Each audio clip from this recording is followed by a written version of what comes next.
نے مجھ سے یہ کہا کہ آج کی گفتگو میں اس موضوع پر کروں کہ میلاد النبی صلی اللہ علیہ وآلہ وسلم کی محافل منعقد کرنا، اس کا جشن منانا اور اس کے لیے مسرت و فرحت کے اہتمام کرنا، اس کو سیلیبریٹ کرنا، منانا، اس کی قرآن و حدیث میں اور شریعت اسلامیہ میں حیثیت کیا ہے۔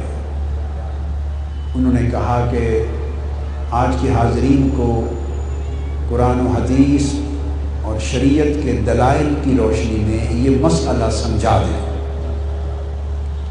سو میں ان کی خواہش کی تعمیل میں آج اسی نکتے کو اپنا موضوع بنایا ہے۔ ایک بات آپ سن چکے اور جان چکے، جس کو میں شروع میں بتا دوں کہ آج کی تقریب میں آپ خوش نصیب ہیں کہ عالم عرب کے اکابر علماء اور شیوخ اور محدثین اور محققین موجود ہیں۔ ملک شام اور جامع الازہر سے تعلق رکھنے والے،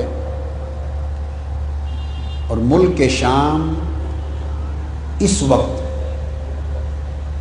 میرا ایک لفظ نپا تلا ہے، مبالغے پر مبنی نہیں ہے، نہ میں کبھی مبالغے کی بات کرتا ہوں۔ آپ کے علم میں لانا چاہتا ہوں یہ بات کہ ملک شام اس وقت روئے زمین پر علم دین کا اور علم شریعت کا، علم کا سب سے بڑا مرکز ملک شام ہے، دمشق ہے،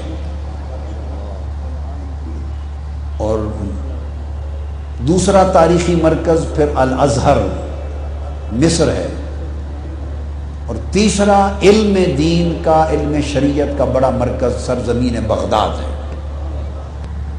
میں تو بعد میں بیان کروں گا ہی، مگر انہوں نے اپنی زبان سے شہادت دی کہ جشن میلاد مصطفیٰ صرف پاک و ہند میں نہیں منایا جاتا، یہ سارے عالم عرب اور عالم اسلام کا معمول ہے۔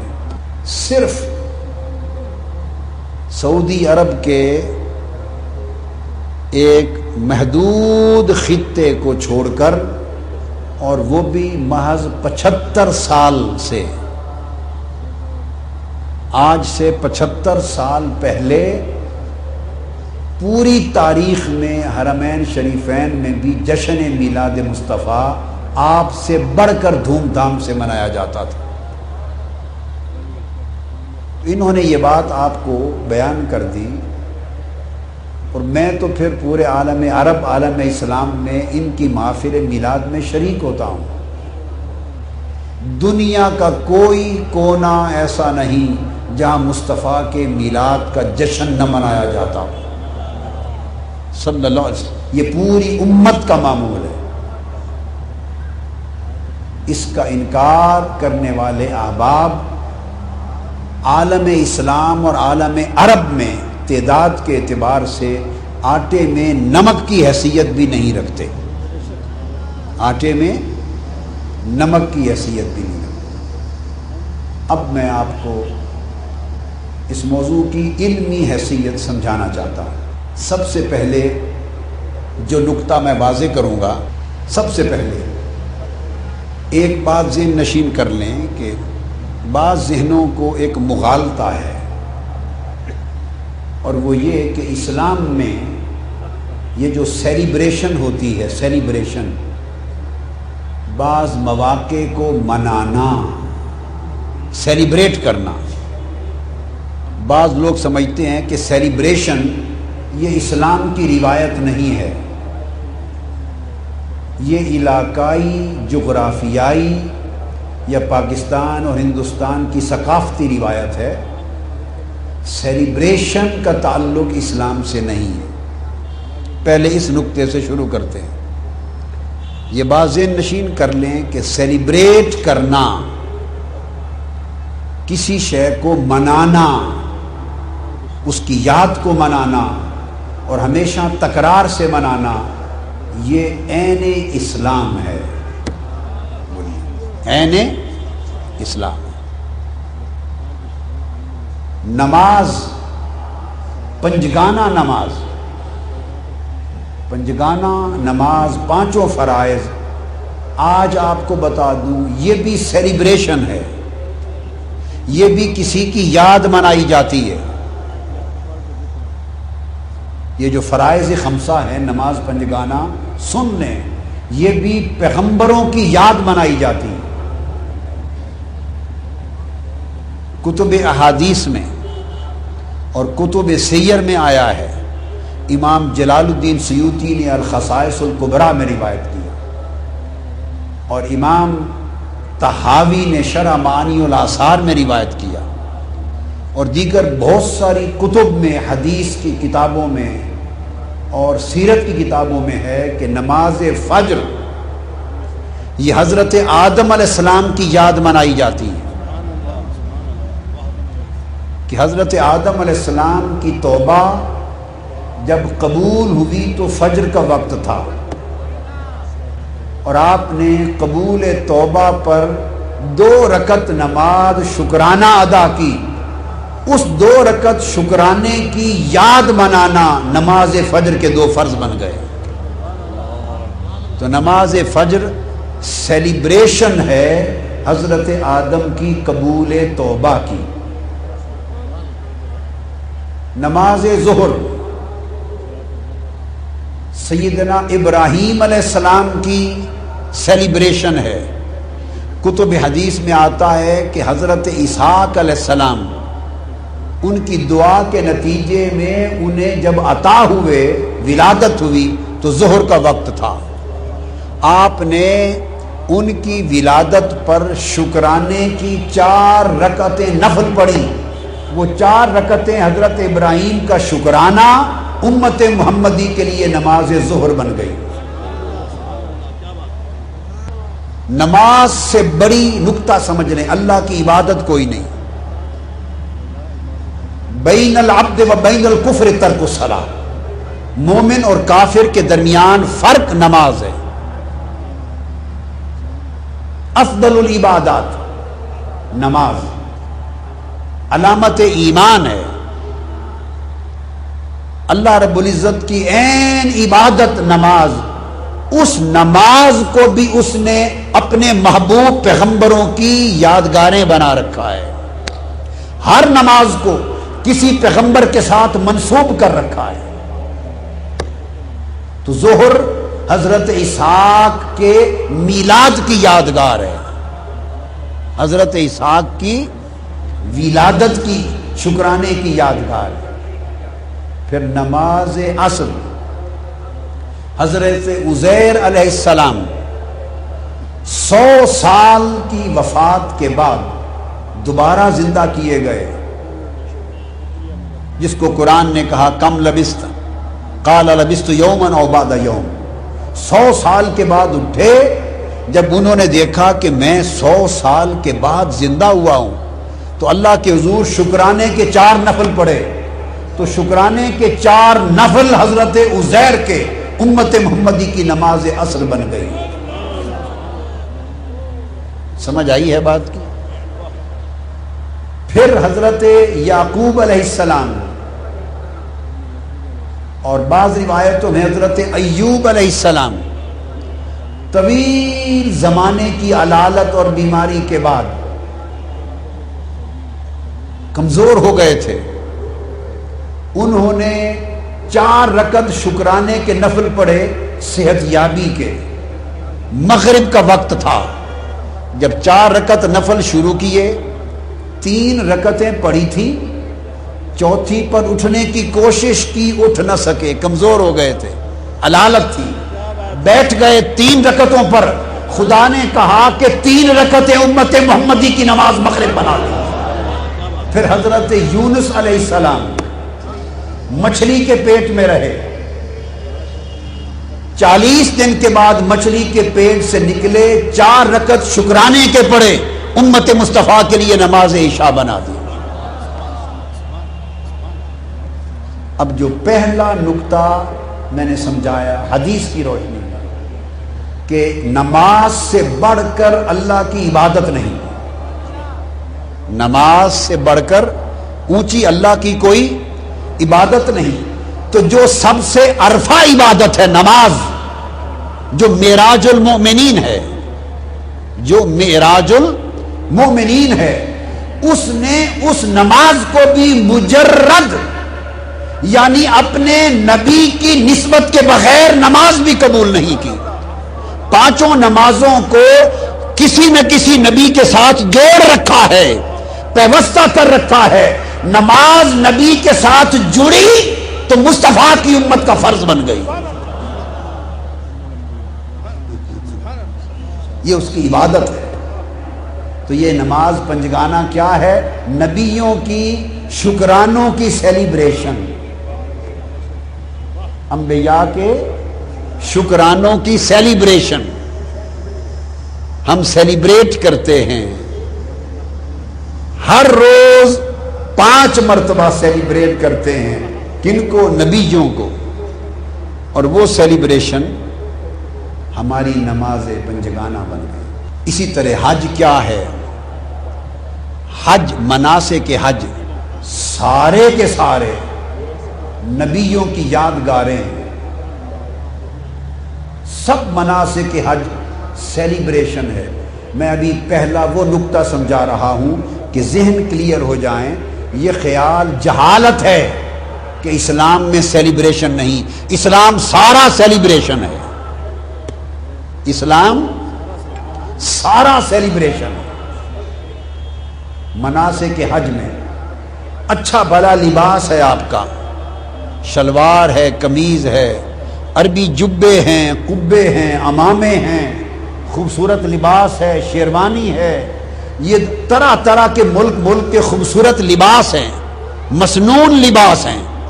آپ مسنون، پاک، طیب، طاہر لباس کے ساتھ حج کرنے جاتے ہیں، حکم ہوتا ہے سب لباس اتار دو، سب لباس اتار دو۔ کیا کرو؟ 2 چادریں پہن لو۔ باری تعالیٰ کیوں؟ فرمایا میرے ابراہیم کا لباس 2 چادریں تھا۔ تو حج کا لباس حضرت ابراہیم کے لباس کی سیلیبریشن ہے۔ پھر کعبے کے حرم میں داخل ہو جاؤ اور کہو لبیک اللہم لبیک، تلبیہ۔ تلبیہ کیا ہے؟ احادیث میں آتا ہے اور کل کتب تفسیر میں آتا ہے۔ حضرت عبداللہ ابن عباس رضی اللہ تعالیٰ عنہ روایت کرتے ہیں کہ جب حضرت ابراہیم علیہ السلام اور اسماعیل علیہ السلام نے مل کر کعبہ تعمیر کر لیا، کعبہ کی بنا ہو گئی، تعمیر ہو گئی، تو اللہ نے فرمایا کہ ابراہیم جبل ابو قبیس، اس پہاڑ کی چوٹی پہ کھڑے ہو کر اب لوگوں کو بلاؤ، اذن فی الناس بالحج، لوگوں کو حج کرنے کے لیے آواز دو۔ ابراہیم علیہ السلام نے پہاڑ کی چوٹی پہ کھڑے ہو کر اس وقت، آج سے 4000 سال پہلے، اس وقت آواز دی، لوگوں سے کہا، لوگوں سے، روحوں سے کہا کہ امرکم اللہ ان تحجوا بیتہ، اللہ نے تمہیں حکم دیا ہے کہ آؤ اللہ کے گھر کا حج کرو۔ تو حدیث پاک میں آتا ہے جو لوگ زمین پر زندہ تھے، اطراف و اکناف عالم تک ہر ایک نے حضرت ابراہیم کی آواز سنی۔ جو اپنی ماؤں کے پیٹوں میں تھے، جو اپنی روحیں باپ کی پشتوں میں تھی، اور جو روحیں ابھی مالائے اعلیٰ میں تھی، جس نے آواز سنی وہیں سے کہا لبیک اللہم لبیک۔ ابراہیم کی صدا کا جواب تھا۔ 4000 سال گزر گئے، جب وادی مکہ، حرم مکہ میں آپ قدم رکھتے ہیں، خدا کہتا ہے بے شک بلایا ابراہیم نے 4000 سال پہلے تھا، مگر مجھے جواب پسند ہے، تم ہی وہی بولی بولنے لگ جاؤ، کہو لبیک اللہم لبیک۔ تو یہ تلبیہ کیا ہے؟ سیلیبریشن ہے ابراہیم کی پکار کے جواب کی۔ آج کوئی حج پہ جانے والا سنتا ہے ابراہیم علیہ السلام کی آواز؟ یاد رکھ لیں، یہ اللہ کی پکار کا جواب نہیں ہے، میں مسئلہ سمجھا رہا ہوں۔ لبیک اللہ میں حاضر ہوں، یہ اللہ کی پکار کا جواب نہیں ہے، کل حدیث کی کتب اور کل تفاسیر اٹھا کے دیکھیے.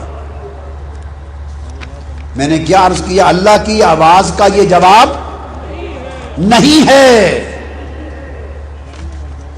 حاکم المستدرک اٹھا کے دیکھیے، بہقی کی السنن الکبریٰ اٹھا کے دیکھیے، بہقی کی شعب الایمان اٹھا کے دیکھیے، امام طبری کی تاریخ طبری دیکھیے، جامع البیان دیکھیے، عبداللہ ابن عباس کے شاگرد تابعی حضرت مجاہد ان کی تفسیر دیکھیے، امام سیوطی کی الدر المنصور دیکھیے، امام اسقلانی کی فتح الباری دیکھیے. جو کتاب اٹھا کے دیکھیں. بتانا چاہتا ہوں لبیک اللہم لبیک اللہ کی کسی ندا کا جواب بولیے نہیں ہے. ابراہیم علیہ السلام کی ندا کا جواب ہے. اللہ کی پکار کا آواز نہیں ہے. پھر کہہ رہا ہوں حضرت ابراہیم کی پکار کا جواب ہے، اور وہ پکار آپ نہیں سنتے، جواب دیتے. تو گویا یہ بھی یادگار ہے. پھر اس کے بعد یہی حدیث جو میں نے بیان کی کہ یہ اللہ کی پکار نہیں، ابراہیم علیہ السلام کی پکار کا جواب ہے. یہ مصنف ابن ابی شیبہ میں بھی ہے، امام شوکانی نے بھی اس کو بیان کیا، علامہ آلوسی نے بیان کیا، امام ابن عبد البر نے التمہید میں بیان کیا، امام زیلعی نے اس کو نصب الرایہ میں بیان کیا. جو کتاب حدیث کی، سیرت کی، تفسیر کی، فقہ کی جو اٹھا لے تو یہ ان کی پکار کی سیلیبریشن ہے، ہم جو تلبیہ کرتے ہیں. پھر اس کے بعد آپ عرفات میں جمع ہوتے ہیں. عرفات کو جمع ہونا زوال سے غروب کے درمیان حج ہے. حج کے لیے نہ کوئی نفل ہے، نہ کوئی خطبہ واجب ہے، نہ نفل ہے، نہ کسی قرآن کی سورت کی تلاوت ہے، نہ ذکر اذکار ہے، نہ خاص دعا ہے، نہ خاص طرز کی عبادت ہے، کچھ نہیں. کچھ آتا ہے تو پڑھ لیں، کچھ نہیں آتا تو کچھ نہ پڑھیں. گنگے بہرے گنگے بن کر زور سے مغرب کے درمیان میدان عرفات میں پہنچ جائیں، تم حاجی ہو گئے. کچھ نہیں کرنا، حج ہو گیا. کیوں کہ وقوف عرفات میں جمع ہو جانا یہ یادگار سیلیبریشن ہے ملاقات حضرت آدم و حوا کی. حضرت آدم ہند میں اترے تھے سرندیب کے پہاڑ میں، حضرت حوا ادھر اتری، ایک دوسرے کو تلاش کرتے کرتے اس میدان میں پہنچے تو ایک دوسرے کو پہچان لیا. پہچاننے کو کہتے ہیں عرفات. پہننا پہچان لینا، تو اس پہچان کے میدان میں پہنچ جانا حج ہے. تو حج کیا ہے؟ یادگار ملاقات ہے. یادگار ملاقات ہے آدم و حوا کی، یہ حج ہے. پھر آپ مزدلفہ سے ہو کے مینا آ گئے، اور وہاں مینا شیطان کو کنکریاں مار رہے. کوئی شیطان کھڑا ہے آج؟ انہوں نے اینٹوں اور پتھر اور کنکریاں اور گارے کا بنا رکھا ہے اور کہتے ہیں شیطان ہے، کنکریاں مارو. کبھی آپ نے عقل سے سوچا؟ آپ 3 دن تینوں شیطانوں کو کنکریاں مارتے ہیں، کبھی سوچا کاہے کی کنکریاں؟ بھئی شیطان تو آیا تھا حضرت اسماعیل علیہ السلام کو روکنے، تو آپ نے کنکریاں مار کے اسے بھگایا تھا. اب نہ شیطان وہاں، نہ آپ کو روکنے والا، نہ ابراہیم و اسماعیل، نہ بھگانے کے لیے کنکریوں کی ضرورت. اب پتھر کے ستون ہیں، انہیں شیطان کا نام دے کے کنکریاں مارے جا رہے ہو. عقل کو گھر رکھ کے آئے ہو، عقل و خیرت کو گھر رکھ کے آئے ہو، کنکریاں مار رہے ہو. کیا؟ اسماعیل کی ایک یاد ہے، ادا کی یاد منا رہے ہیں، ادائے اسماعیل کی یاد منا رہے ہیں. پھر ذبح کرتے ہیں، وہ ذبح اسماعیل کی یاد ہے، قربانی کرتے ہیں، احرام اتار دیتے ہیں. مقصود بات کا بتانا یہ تھا. پھر آ کے کعبے کا طواف کرتے ہیں، پہلے بھی بعد میں بھی، اور پھر حجر اسود کو چومتے ہیں، پتھر کو. اسلام پتھروں سے جان چھڑانے آیا تھا یا پتھروں کو گلے لگانے آیا تھا؟ بولیے. اسلام پتھروں سے جان چھڑانے آیا تھا. حرم کعبہ سے سب پتھر چن چن کے نکال دیے تھے. بات سمجھنا، سب پتھر نکال دیے. 2 پتھر ہیں, سارے پتھر اٹھا کے پھینک دیے. 2 پتھر رب نے اپنے کعبے کے اندر سما دیے. وہ کیا ہیں؟ دونوں پتھر کسی سے منسوب ہیں, کسی سے منسوب ہیں. ایک پتھر کعبے کی دیوار میں ہے. صحیح بخاری کتاب الحج, صحیح مسلم کتاب الحج, سنن ابن ماجہ کتاب المناسک, نسائی السنن الکبریٰ, امام احمد بن حنبل کی مسند, بیہقی کی سنن کبریٰ, کل کتب حدیث میں حجر اسود. بولیے پتھر کو چومنا توحید ہے جی؟ پتھر کو چومنا نماز ہے؟ پتھر کو چومنا روزہ ہے؟ کیا ہے؟ کعبے میں لگا ہے پتھر, سیدنا فاروق اعظم پہنچے, یہ بخاری شریف میں ہے, چومنے لگے. چارہ ہی کوئی نہیں, کوئی بھاگ ہی نہیں سکتا پتھر کو چومے بغیر. چومنے سے پہلے کہنے لگے انی اعلم انک حجر لا تضر ولا تنفع ولولا انی رأیت النبی یقبلک ما قبلتک ابدا. اے حجر اسود, میں جانتا ہوں کہ تو ایک پتھر ہی تو ہے, نہ میرا نفع تیرے ہاتھ میں ہے نہ میرا نقصان تیرے ہاتھ میں ہے. ہم موحد لوگ ہیں, توحید والے, سب پتھروں کو چھوڑ چکے, اور پتھروں کو چھوڑنے کے بعد اے پتھر تمہیں چومتے پھرتے ہیں. خدا کی قسم اگر مصطفیٰ کے لب تمہیں نہ لگے ہوتے تو میں تجھے کبھی بوسہ نہ دیتا. میں تو اس لیے چومتا ہوں کہ مصطفیٰ کے لب لگے. اب ہمیں حکم ہو گیا کہ پتھر چومو, مصطفیٰ کے لب لگے ہیں, چوما ہے. اب یہ بات وہ کہہ گئے اور چومتے رہے, مگر یہ بات سمجھ نہ آئی کہ وہ تصور میں حجر اسود کو چوم رہے تھے یا مصطفیٰ کے لبوں کو چوم رہے تھے. سب پتھر نکال دیے. ایک پتھر گاڑ دیا کعبے کے سین میں, اس کا نام مقام ابراہیم, اور اس مقام ابراہیم پر ابراہیم علیہ السلام کے قدموں کے نشان لگے ہوئے ہیں, قدموں کے نشان لگے ہیں. فرمایا واتخذوا من مقام ابراہیم مصلی, تمہارا طواف ہی قبول نہیں ہے اگر تم 7 چکر لگانے کے بعد 2 نفل مقام ابراہیم پہ نہ پڑھو. تو باری تعالیٰ نفل کیسے پڑھیں؟ فرمایا اس طرح سامنے کعبہ ہو اور تمہارے اور کعبے کے درمیان تمہارے سامنے وہ پتھر ہو جہاں میرے ابراہیم کے قدموں کے نشان ہیں. لوگوں, تم نبیوں کے قدموں کے نشانوں سے بھاگنے والے, اللہ والوں کے قدموں کے نشان سے بھاگنے والے ہر جگہ سے بھاگ گئے, مگر صحن کعبہ میں پہنچے تو خدا نے پکڑ لیا, کہا میرے پیغمبر کے قدموں کے نشان سامنے رکھو اور نفل پڑھو. اور وہ نشان کیا ہیں؟ ایک لطیف بات سمجھیں, وہ نشان ابراہیم علیہ السلام کے قدموں کے وہ میلاد مصطفیٰ کی نشانی ہے.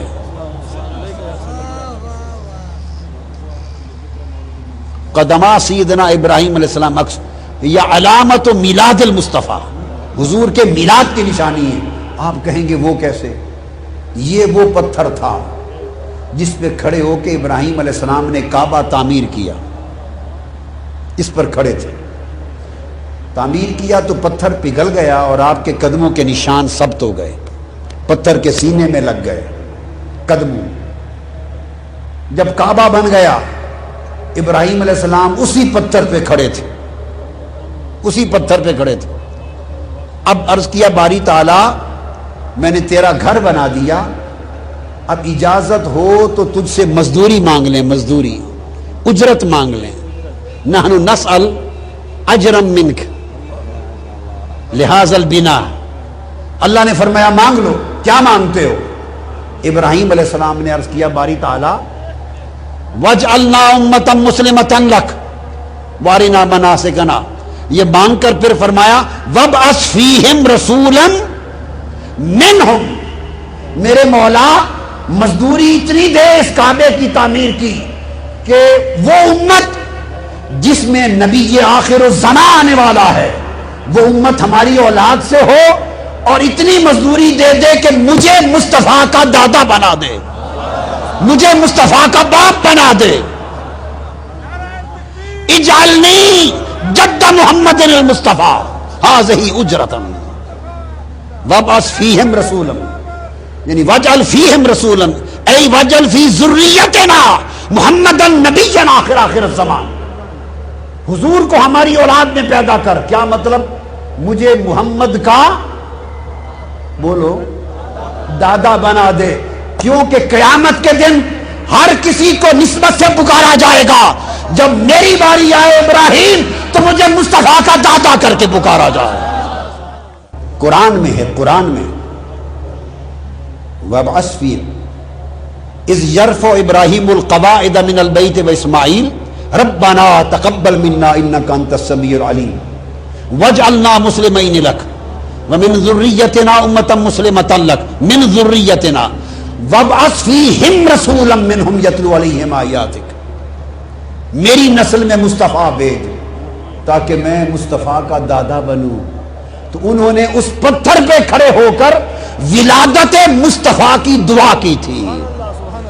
یہ ہے نکتہ، هذه النکتہ هو دعا لولادت المصطفیٰ فی ذریتہ اذا کان قائما علی نفس الحجر مقام ابراہیم. حضور کے میلاد کی دعا کی تھی کہ میری اولاد میں حضور کی میلادت ہو. اب اگلی بات غور سے سنیں. اس پتھر کی خصوصیت یہ ہے کہ جہاں کھڑے ہو کر میلاد مصطفیٰ کی دعا کی گئی کہ میری اولاد میں حضور کی ولادت ہو. اب یہ بتائیے ساری زندگی میں ایک ہی پتھر پہ حضرت ابراہیم کے قدم لگے تھے اور کسی پتھر پہ ان کے قدم نہیں لگے تھے؟ وہ تو نبی جس پتھر پہ قدم رکھتا پتھر پگھل جاتا تھا. عمر ساری پتھریلی زمینوں میں گزاری، ساری عمر پتھریلی زمینوں پر لاکھوں پتھروں پہ قدم آئے ہوں گے. حضرت ابراہیم کے کسی پتھر پہ قدم محفوظ نہ رہے. اس پتھر پہ قدم کیسے محفوظ رکھے گئے؟ اس لیے رکھے گئے کہ یہ قدم کے نشان میلاد مصطفیٰ کی دعا سے متعلق، چونکہ اس مقام ابراہیم پر قدمین ابراہیم ہیں، ابراہیم علیہ السلام کے قدم، اور قدم نشان ہے اس دعا کے جو میلاد ولادت مصطفیٰ کی دعا ابراہیم نے تعمیر کعبہ کی اجرت مزدوری کے طور پہ مانگی تھی. حضور کی ولادت کا نشان ہے. اللہ نے کہا سب پتھر نکال دو، میرے مصطفیٰ کی ولادت کی علامت یادگار پتھر ہے، اس کو سین کعبہ میں گاڑ دو. اب تمہارا حج نہیں ہوتا جب یادگار ولادت مصطفیٰ کے قدموں کے نشان کے پتھر کو سامنے رکھ کے نفل نہ پڑھ لو. گویا مقام ابراہیم کی نماز ہر وقت حضور کا میلاد منایا جا رہا ہے. یہ میں نے آپ کو بتایا کہ کس طرح اسلام میں سیلیبریشن کا تصور ہے. یہ پہلا نکتہ تھا جس پر بنیاد رکھی. اب اس سے اگلی بنیاد کرتا ہوں. حضور علیہ الصلوۃ والسلام کی اپنی سنت ہے ایام منانا، دن منانا آقا علیہ السلام کی اپنی سنت ہے. یہ بات آپ سمجھیں. حدیث پاک میں ہے کہ آقا علیہ الصلوۃ والسلام، یہ جو حدیث اس وقت میں دے رہا ہوں یہ کتاب الصوم ہے، کتاب الصوم صحیح بخاری، اور باب ہے باب سیام یوم عاشورہ، یوم عاشورہ کے روزوں کا باب، اور صحیح بخاری کی حدیث ہے. اور حضرت ابو موسیٰ اشعری رضی اللہ تعالیٰ عنہ حدیث کے راوی. حدیث میں یہ ہے کہ آقا علیہ السلام ہجرت مدینہ کی تو الفاظ ہیں کان یوم عاشورہ تعدہ الیہود عیداً. عاشورہ کا دن بخاری شریف یہودی لوگ بطور عید مناتے تھے. یہ بات سمجھنے والی ہے. یہودی لوگ اسے بطور بولیے عید مناتے تھے. اور یہ بھی سن لو کہ بطور عید کیوں مناتے تھے. اس سے اوپر کی حدیث اسی بخاری شریف جو حضرت عبداللہ ابن عباس رضی اللہ تعالیٰ عنہ سے مروی ہے، اس میں فرمایا یوم عید اس لیے مناتے تھے کہ انہوں نے فرمایا ھذا یوم صالح، ھذا یوم نجى اللہ بنی اسرائیل من عدوهم فصامہ موسیٰ، فرمایا یہ نیک دن ہے، یہ موسیٰ علیہ السلام کا یوم فتح ہے، فرعون پر فتح ہوئی تھی اور آپ بنی اسرائیل کو لے کے نجات دلا گئے تھے، پار چلے گئے تھے دریائے نیل سے، فرمایا چونکہ یوم فتح ہے حضرت موسیٰ کا، اس لیے حضرت موسیٰ نے شکرانے کا روزہ رکھا۔ اور اب اگلی حدیث میں حضرت ابو موسیٰ اشعری فرماتے ہیں کہ وہ یوم عید مناتے تھے، وہ پیغمبر صلی اللہ علیہ وسلم جو حکم دیتے تھے کہ یہودیوں کی مخالفت کیا کرو، یہود و نصارہ کی مخالفت کرو، ان سے مشابہت نہ کرو، ان سے اپنے نظام کو جدا رکھو، ان کی مخالفت کرنے کا حکم دینے والے نبی نے جب ان سے سنا کہ یہ حضرت موسیٰ کا یوم فتح ہے، یعنی یوم موسیٰ ہے اور یہ یہودی بطور عید مناتے ہیں، حضور علیہ السلام نے صحابہ سے فرمایا قال النبی فصوموہ انتم، تم بھی اسے روزہ رکھ کر منایا کرو۔ ان کا یوم عید تھا، یوم موسیٰ تھا، چونکہ حضرت موسیٰ نے روزہ رکھ کے منایا تھا۔ آقا علیہ السلام نے فرمایا مت دیکھو کہ یہودیوں کا دن ہے، فرمایا ہم یہودیوں سے بڑھ کر حضرت موسیٰ کے حقدار ہیں۔ ارے لوگوں، مصطفیٰ یہودیوں سے بڑھ کر حضرت موسیٰ کے حقدار ہیں، وہ ان کا یوم منائے تو امت محمدی سے بڑھ کر مصطفیٰ کا حقدار کون ہے؟ ہم یوم مصطفیٰ مناتے ہیں۔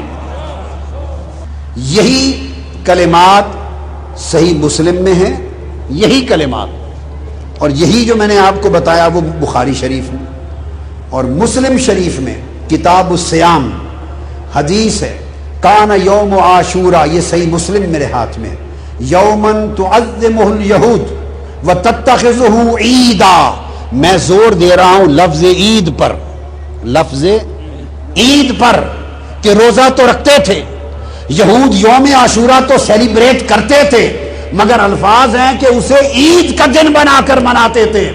آقا علیہ السلام پیچھے نہیں ہٹے کہ ان کا عید کا دن ہے ہم کیوں سیلیبریٹ کریں، نہیں، نسبت چونکہ حضرت موسیٰ سے ہے، فرمایا میری امت بھی سیلیبریٹ کرے۔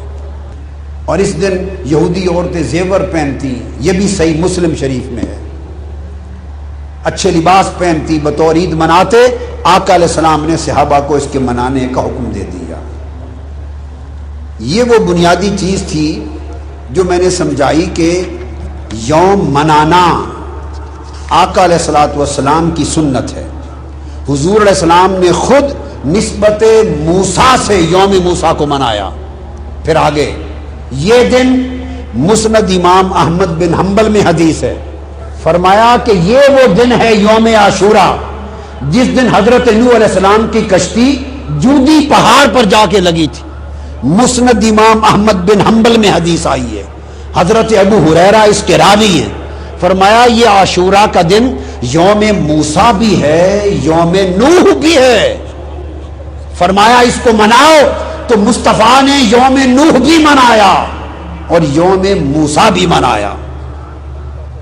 اور صحیح بخاری میں ایک اور حدیث ہے کہ جاہلیت میں یہ وہ دن ہے عاشورہ کا جس دن کعبے کو غلاف چڑھایا گیا تھا، تو یہ یوم غلاف کعبہ بھی تھا۔ تو جب دور جاہلیت میں ہجرت مدینہ سے پہلے بھی آقا علیہ السلام اس دن کو مناتے تھے، تو حضور نے یوم غلاف کعبہ بھی منایا۔ یوم، یہ صحیح بخاری کتاب الحج، کان یومن تستر فیہ الکعبہ، وقال الامام ابن الحجر الاسقلانی کانوا یعظمہ بکسوۃ الکعبہ فی، وہ اس دن کی عزت کرتے تھے کہ یہ کعبے کے خلاف کا دن ہے۔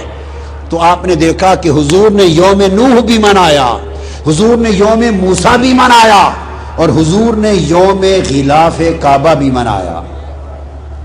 آقا علیہ الصلوۃ والسلام، امام ابن حجر اسقلانی جو امام المحدثین ہیں، حدیث کی کل سندیں کسی مسلک اہل سنت والجماعت کے کسی مسلک کا عالم ہو، حنفی ہو، مالکی ہو، شافعی ہو، حنبلی ہو، عرب کا ہو، ہند کا ہو، عجم کا ہو، حرمین کا ہو، شام کا ہو، مصر کا ہو، کوئی عالم، کوئی محدث، ہر ایک کی سند اوپر امام ابن حجر اسقلانی کے ذریعے سے جاتی ہے۔ امام اسقلانی حجت المحدثین، وہ امام ابن حجر اسقلانی کہتے ہیں، ان سے پوچھا گیا، امام اسقلانی سے پوچھا گیا کہ میلاد مصطفیٰ بنانے پر آپ کا فتویٰ کیا ہے؟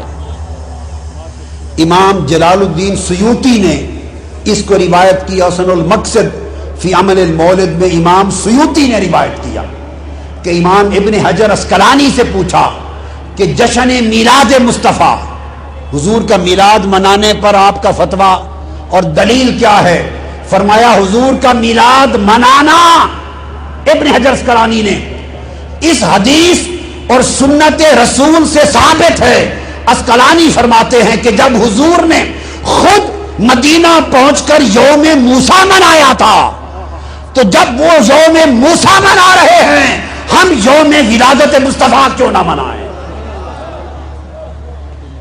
اب یہ کوئی پاکستانی عالم کا حوالہ نہیں دیا میں نے، کسی ہندوستانی عالم کا حوالہ نہیں دیا، اور آج کا نہیں، میں نے حوالہ دیا امام ابن حجر اسقلانی کا آپ کو۔ اب اس کے بعد اگلی بات جو بڑی قابل توجہ ہے، یہ تو تھی یہ چیز، آگے بخاری شریف میں حدیث ہے کتاب الایمان، اور بخاری ہی میں حدیث وہی کتاب المغازی، اور تیسری بار پھر بخاری کتاب التفسیر القرآن، اور چوتھی بار پھر بخاری میں کتاب الاعتصام، اور صحیح مسلم کتاب التفسیر، اور جامع ترمذی کتاب التفسیر، بار بار امام بخاری اور امام مسلم نے یہ حدیث نقل کی۔ ایک یہودی نے کیا؟ ایک یہودی نے حضرت عمر فاروق سے پوچھا رضی اللہ تعالی عنہ، سیدنا فاروق اعظم سے پوچھا کہ اے عمر، کہ آپ کے قرآن میں ایک آیت ایسی ہے، ایک آیت اگر وہ ہماری تورات میں اترتی، ہماری تورات میں اترتی تو ہم اس دن کو یوم عید کے طور پہ مناتے۔ یہ بخاری میں بھی ہے، مسلم میں بھی ہے، اور میں ترمذی شریف سے پڑھتا ہوں آپ کے لیے، ترمذی شریف میں بھی ہے۔ فرمایا کہ ہم اس دن کو یوم عید کے طور پہ مناتے اگر وہ ہماری تورات میں اترتی، حضرت عمر فاروق سے۔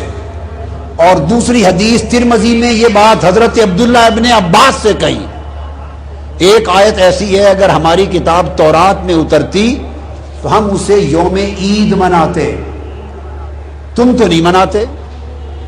حضرت عمر فاروق نے، اور دوسری روایت نے حضرت میں عبداللہ ابن عباس نے پوچھا، بتاؤ بھائی وہ کون سی آیت ہے اگر تمہاری تورات میں اترتی تو تم عید کے طور پہ مناتے؟ تو یہودی نے جواب دیا وہ آیت الیوم اکملت لکم دینکم واتممت علیکم نعمتی ورضیت لکم الاسلام دینا۔ یہ جو تکمیل دین کی آیت ہے کہ آج کے دن میں نے تمہارا دین مکمل کر دیا۔ یہودی کہتا ہے عبداللہ ابن عباس اور اے عمر، اگر یہ آیت ہماری کتاب میں آتی اس دن خوشی سے ہم اس کو عید کا دن بناتے۔ اب آگے سنیے، میں براہ راست بخاری بھی ہے، مسلم بھی، اور ترمذی شریف سے براہ راست حدیث پڑھ رہا ہوں۔ جامع ترمذی کتاب تفسیر القرآن، باب 6 من سورۃ المائدہ، قال قرأ ابن عباس اليوم اکملت لکم دینکم واتممت علیکم نعمتی، وعنده یہودی فقال لو انزلت هذه علینا لاتخذنا یومها عیدا، ہم اس کو عید بنا لیتے۔ قال ابن عباس فإنها نزلت في يوم عيدين، فإنها نزلت في يوم عيدين، في يوم الجمعة وفي يوم عرفہ۔ اس نے کہا تم ایک عید مناتے، ہم اس آیت کے اترنے کے دن پہلے ہی 2 عیدیں مناتے ہیں۔ یہ آیت عرفات میں اتری تو یوم عرفات بھی ہماری عید ہے، یہ آیت جمعہ کے دن اتری، جمعہ کا دن بھی مسلمانوں کی عید ہے۔ تو لوگوں، بخاری، مسلم اور ترمذی شریف اور صحابہ کرام بتا رہے ہیں قرآن کی ایک آیت اترے، کیا بولیے؟ قرآن کی ایک آیت الیوم اکملت لکم، دین کس پر اترا؟ بولیے کس پر اترا؟ بولیے اللہ کی نعمت کس پر تمام کی گئی؟ ہمارے لیے دین اسلام کس کے صدقے سے منتخب کیا گیا؟ اور اس نبی پر ایک آیت اتری، الیوم اکملت لکم دینکم۔ صحابہ کہتے ہیں خدا کی قسم اس ایک آیت کے زمین پر اترنے کا دن 2 عیدوں کا دن ہے، اور جس دن ساری آیتوں والا رسول آیا، کل قرآن والا رسول آیا، وہ ایک عید میلاد النبی کیا کروڑوں عیدوں کا دن ہے۔ ساری عیدیں مصطفیٰ کی ولادت کی عید پر قربان ہیں۔ حدیث کے لیے سنو، وہ صحیح، حدیث صحیح ہے۔ اب مجھے پوچھئے، بعض لوگوں کو خیال آتا ہے کہ اسلام میں جی صرف 2 عیدیں ہیں، بعضوں کو یہ خیال ذہن میں کھٹکتا ہے کہ یہ تیسری عید کہاں سے نکال لی۔ وہ کہتے ہیں تم نے تیسری میلاد النبی کی عید، اور اگر لکھا ہوا ملے عید میلاد النبی تو کہتے ہیں معاذ اللہ شرک ہو گیا، بدعت ہو گئی، عیدیں تو 2 ہیں، تیسری عید کہاں سے آ گئی؟ تیسری عید عبداللہ ابن عباس سے آ گئی، تیسری حضرت عمر فاروق سے آ گئی، بخاری مسلم اور ترمذی سے آ گئی۔ فرمایا عید الفطر ایک عید اور عید الاضحیٰ ایک عید۔ اضحیٰ قربانی عرفات میں ہوتی ہے یا مینا میں؟ بولیے کہاں ہوتی ہے؟ بولیے بھائی قربانی کہاں ہوتی ہے؟ عرفات میں یا مینا میں؟ مینا میں، تو وہ عید کا دن ہے۔ فرمایا یہ عرفات میں اتری وہ بھی عید کا دن ہے، اور فرمایا جمعہ کے دن اتری وہ بھی عید کا دن ہے۔ تو ایک عید الفطر ہوئی، ایک عید الاضحیٰ ہوئی، ایک عید عرفہ ہوئی، ایک عید الجمعہ ہوئی۔ 4 عیدیں تو حدیث سے ہو گئیں، اور یہ ساری عیدیں عید ولادت مصطفیٰ کی غلام ہو گئی۔ سال میں 52 جمعے آتے ہیں، کتنے؟ ہر ہفتے ایک جمعہ آتا ہے، اور ہر جمعہ عید ہے، تو شریعت میں 52 عیدیں ہیں جمعہ کی۔ تو جمعہ کے عید ہونے پر ہمارے ذہن میں کبھی ہیجان نہیں آتا، اور میلاد مصطفیٰ کے عید ہونے پر ہیجان آتا ہے۔ نادانوں کچھ تو سوچا کرو، اور تم پر میرے آقا کی عنایت نہ سہی، ظالم وہ کلمہ پڑھانے کا بھی احسان گیا، حضور سے اتنے دور ہو گئے، مصطفیٰ سے اتنے بیگانہ ہو گئے کہ جمعہ بھی تمہیں عید پسند ہو، عرفہ کی عید بھی پسند ہو، ساری عیدیں پسند ہو، مگر ولادت مصطفیٰ آئے تو عید کی وجبی ہو جائے۔ اب آئیے جمعہ کیوں عید بنا؟ آگے چلتے ہیں۔ جمعہ بولیے کیوں عید بنا؟ حدیث سے پوچھتے ہیں کہ جمعہ کا دن عید کیوں بنا؟ آئیے آقا علیہ السلام نے فرمایا، حدیث ہے سنن ابن ماجہ صحاح 6 کی حدیث، کتاب و اقامت الصلاۃ، طبرانی المعجم الاوسط، امام احمد بن حنبل کی المسند، ابن خزیمہ کی الصحیح، امام حاکم کی المستدرک، کل کتب حدیث میں، اور صحاح 6 ابن ماجہ۔ بتا رہا ہوں کہ جمعہ عید کیوں بنا، یاد رکھ لیں یہ نقطہ زندگی بھر کے لیے۔ جمعہ عید کیوں بنا؟ آقا علیہ السلام نے فرمایا، حدیث پاک ہے سنیں، حضرت عبداللہ ابن عباس رضی اللہ تعالیٰ عنہ، ہوا یروی ابن عباس روایت کرتے ہیں، عبداللہ ابن عباس، حضور علیہ السلام نے فرمایا ان ھذا ای یوم الجمعہ، یہ دن ھذا یوم عید جعلہ اللہ للمسلمین، اللہ نے اس دن کو عید کا دن بنایا ہے مسلمانوں کے لیے۔ فمن جاء الی الجمعہ فلیغتسل، اس دن غسل کر کے آیا کرو، نئے کپڑے پہنا کرو، خوشبو لگایا کرو۔ میں 3 باتیں بتاؤں گا، یہ پہلا نقطہ، جمعہ عید کا دن ہے، غسل کیا کرو، نئے کپڑے پہنا کرو، خوشبو لگایا کرو، مسواک کیا کرو، چمک دمک سے آیا کرو۔ کیوں؟ جمعہ عید کا دن ہے۔ ایک حدیث آگے، یا رسول اللہ پھر اور کیا کریں؟ یہ بات غور سے سنیں، یا رسول اللہ پھر اور کیا کریں؟ اور کیا کریں؟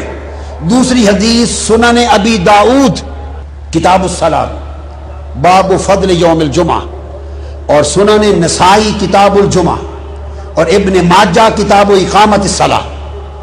حضرت اوس بن اوس روایت کرتے ہیں رضی اللہ تعالی عنہ، پہلی بتایا حضور نے فرمایا جمعہ عید کا دن ہے، اللہ نے بنایا ہے۔ اب یہ تیسری عید ثابت ہو گئی یا نہیں؟ بولیے، تو دو کہاں گئی پھر؟ تو اسلام میں صرف دو عیدیں ہیں، وہ صرف دو کہاں گئی؟ اللہ نے فرمایا جمعہ عید کا دن بنایا ہے، 52 عیدیں جمعہ کی سال میں اور ایڈ ہو گئی، دو کی شرط ختم ہو گئی۔ وہ عید شرعی ہے، واجب ہے، یہ عید فرحت ہے، عید محبت ہے۔ اور بتا رہا ہوں کہ پھر آقا اور کیا کریں؟ فرمایا فَأَكْثِرُوا عَلَيَّ مِنَ الصَّلَاةِ، جمعہ کے دن مجھ پر کثرت سے درود و سلام پڑھا کرو، عید کا دن ہے۔ فرمایا جمعہ عید کا دن ہے، نہایا دھویا کرو، نئے کپڑے پہنا کرو، اور کثرت سے مجھ پر درود و سلام پڑھا کرو۔ دو باتیں آ گئیں۔ یا رسول اللہ یہ بات بھی سمجھ میں آ گئی، یا رسول اللہ یہ بات بھی سمجھ میں کہ جمعہ عید ہے، یوم عید ہے، جمعہ کو غسل کریں، جمعہ کو کثرت کے دن درود و سلام پڑھیں، فہمنا، سمجھ آ گئی۔ مگر لما نفعل ھذا، لماذا، کیوں کریں؟ یہ عید کا دن کیوں بنا؟ درود و سلام کیوں پڑھا جائے؟ آقا نے فرمایا ان من افضل ایامکم یوم الجمعہ، سب سے افضل دنوں میں یوم جمعہ ہے۔ کیوں؟ فی خلق آدم، یہ حضرت آدم کے میلاد کا دن ہے، یہ حضرت آدم کے میلاد کا دن ہے، چونکہ پہلے نبی ہیں۔ میلاد اس لیے پیدائش کا دن، ماں باپ تو نہیں تھے تو ولادت ماں باپ کے طریق پہ نہیں، پیدائش تھی، پیدائش خلقت، تخلیق، اس تخلیق کو استعارتاً سمجھانے کے لیے مول میلاد کہہ رہا ہوں۔ چونکہ جمعہ پیدائش آدم کا دن ہے، میلاد آدم کا دن ہے، تو قیامت تک امت کے لیے میلاد آدم کے دن یوم جمعہ کو یوم عید بنا دیا۔ ارے لوگو، جس دن حضرت آدم کی ولادت ہو وہ یوم عید بن جائے، اور جس دن مصطفیٰ کا میلاد ہو، جن کے صدقے خود آدم کی توبہ قبول ہوئی، اور جن کے درود کے صدقے ان کا نکاح ہوا، اس نکاح سے آپ اور ہم حلالی پیدا ہوئے، ہم پیدا ہوئے، ہم جو حلالی اولاد بنے حضرت آدم کی، اس کی وجہ بھی درود و سلام مصطفیٰ ہے۔ حضور پر درود و سلام نے ہمیں ان کی نسل بنا دیا، تو وہ عید کا دن ہے۔ نسائی شریف سیاستہ کی کتاب سنن نسائی کتاب الصلاۃ طبرانی میں امام ابن کثیر نے بھی روایت کیا، حضور علیہ السلام حدیث ہے، فرمایا کہ معراج کی رات براق پہ سوار ہو کر بیت المقدس پہنچے، القدس۔ جب وہاں پہنچے تو جبرائیل امین نے عرض کیا یا رسول اللہ یہ خاص جگہ ہے، ذرا نیچے تشریف لائیے۔ آقا علیہ السلام براق سے اتر آئے، حدیث پاک ہے، حضور نے فرمایا جب براق سے میں اتر آیا فنزلت فصلیت، نیچے اتر آیا، پھر میں نے 2 نفل پڑھے، نماز پڑھی۔ جب 2 نفل پڑھ کے فارغ ہوا تو جبرائیل امین نے پوچھا اتدری این صلیت؟ صلیت ببیت لحم حیث ولد عیسیٰ، یا رسول اللہ آپ نے بیت لحم پہ نفل پڑھے ہیں، اور یہ مکان میلاد عیسیٰ علیہ السلام ہے۔ جبرائیل امین نے بتایا یہ میلاد عیسیٰ کا گھر ہے، یہاں ان کی ولادت ہوئی تھی۔ ایک سوال ذہن میں آ سکتا ہے کہ عیسیٰ علیہ السلام سے درجہ تو حضور کا بلند ہے، حضور امام الانبیاء ہیں، تو امام الانبیاء ہو کر حضرت عیسیٰ کی جائے میلاد کی زیارت کو کیوں گئے اور وہاں 2 نفل کیوں پڑھے؟ ہاں جواب یہ ہے حضور نہ جاتے تو قیامت تک امت کے لیے نبیوں کے میلاد کی جگہ کی زیارت کرنا سنت کیسے بنتا؟ زیارت مولد النبی سنت بن گئی. کیوں؟ حضور گئے، زیارت کی تو سنت ہو گئی. بالکل اسی طرح جیسے درجہ حضرت زکریا کا اونچا ہے یا حضرت مریم کا؟ پوچھئے کس کا درجہ اونچا ہے؟ حضرت زکریا علیہ السلام جلیل القدر پیغمبر ہیں، نبی ہیں. حضرت مریم ولی ہیں، حضرت عیسیٰ کی والدہ ہیں. درجہ پیغمبر کا حضرت زکریا علیہ السلام کا زیادہ ہے. مگر حضرت مریم حضرت زکریا کی تربیت میں، پرورش میں رہتی تھی. آپ آئے، دیکھا حجرے میں کہ بے موسم پھل پڑے ہیں حضرت مریم کے پاس. قرآن کہتا ہے وہ نبی ہیں، وہ ولی ہیں. اس کی کرامت دیکھی، بے موسم پھل دیکھے. جگہ دیکھ کر حضرت زکریا وہاں اس جگہ کے صدقے سے دعا مانگنے کھڑے ہو گئے. ہنالک دعا زکریا ربا. حضرت مریم کی جگہ پر کھڑے ہو کر اللہ کے پیغمبر نے دعا مانگی، مریم کو بے موسم پھل دینے والے رب، مجھے عمر کا موسم بیت گیا پر مجھے بھی یحییٰ کا پھل عطا کر دے. فنادتہ الملائکۃ وہو قائم یصلی فی المحراب. ابھی وہیں کھڑے دعا کر رہے تھے کہ فرشتے آ گئے. یا زکریا انا نبشرک بغلام، ہم تجھے بیٹے کی خوشخبری ولادت کی دیتے ہیں. تو آپ نے دیکھا نبی نے ولی کی جگہ پہ جا کے دعا کی. کیوں؟ اگر ولی کوئی کام کرے اور ہم اسے نبھائیں تو باعث برکت ہوتا ہے، مگر شریعت میں سنت نہیں ہوتا. لوگ انکار کر سکتے تھے کہ برکت ہے، شریعت میں سنت نہیں. رب نے نبی سے ولی کی جگہ پہ دعا کروائی تاکہ انسانیت کے لیے سنت انبیاء بن جائے. اللہ نے مصطفیٰ کو حضرت عیسیٰ کے مقام میلاد پر بھیجا تاکہ ہمارے لیے میلاد منانا سنت بن جائے. حضور نے معراج کی رات اوپر بعد میں گئے، بیت لحم میں عیسیٰ کا میلاد پہلے منایا. کون عیسیٰ؟ وہ جن کا ولادت کے وقت ہی اللہ نے ان کا میلاد منا دیا تھا. حضرت عیسیٰ ان کی ولادت کے وقت ہی اللہ نے ان کا میلاد بولیے منا دیا تھا. کیسے؟ حضرت مریم سے فرمایا مریم جب عین میلاد عیسیٰ کا وقت آیا، یعنی میلاد عربی میں ولادت کو کہتے ہیں. کسے کہتے ہیں؟ جب ولادت عیسیٰ کا وقت آیا تو فرمایا مریم یہاں آ جا، کھجور کے درخت کے نیچے عیسیٰ کا میلاد ہو رہا ہے، ولادت ہو رہی ہے. میلاد عیسیٰ کی برکت میں حضرت مریم کو کھجور کے گچھے نیچے کر دیے تو گویا شیرینی بھی کھلا دی اور نیچے سے میٹھے پانی کا شربت بھی پلا دیا. فرمایا نیچے سے چشمہ ٹھنڈے میٹھے پانی کا ہے، یہ میلاد عیسیٰ کا شربت ہے، اور یہ کھجوریں کھا، یہ میلاد عیسیٰ کی شیرینی ہے.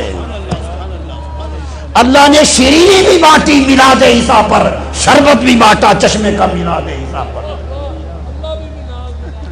خدا عیسیٰ کا میلاد منائے تو کھجور کی شیرینی اور ٹھنڈے چشمے کے شربت پلائے.